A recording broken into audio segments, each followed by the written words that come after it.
4 minus 1 gives us 3, and again 4 minus 1 gives us 3, and 3 times 3 is equal to 9.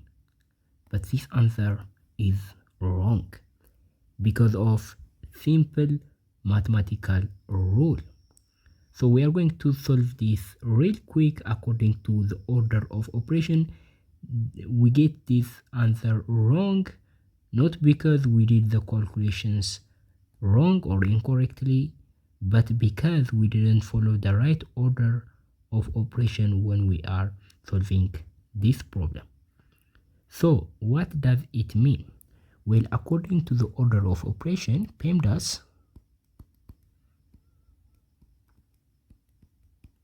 so here I write the order.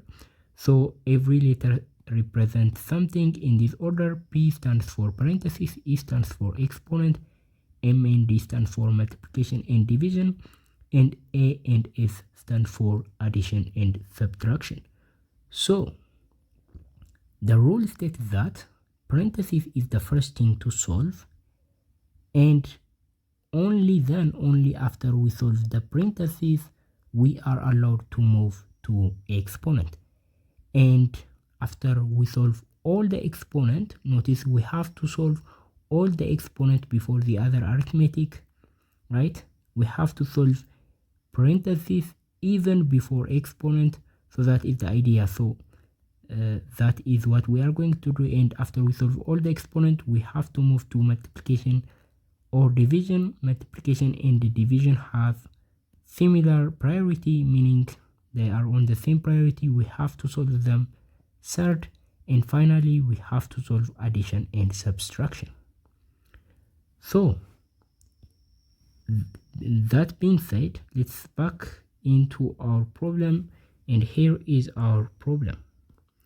So the first thing to solve is parentheses, meaning we have to do the math inside the parentheses first according to the rule. So 4 minus 1 gives us 3.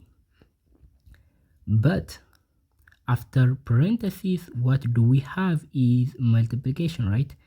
So for those of you who don't know, if a number is placed next to parentheses, that means multiplication, right? So keep that in mind. So this is a multiplication, so the problem becomes 4 minus 1 times 3. So now, according to the rule, multiplication has a higher priority than division, right? So we have to do the multiplication first before we do the subtraction. So 1 times 3 is equal to 3, and 4 minus 3 is going to be the next equation, and 4 minus 3 equals 1. So the correct answer to this question is 1.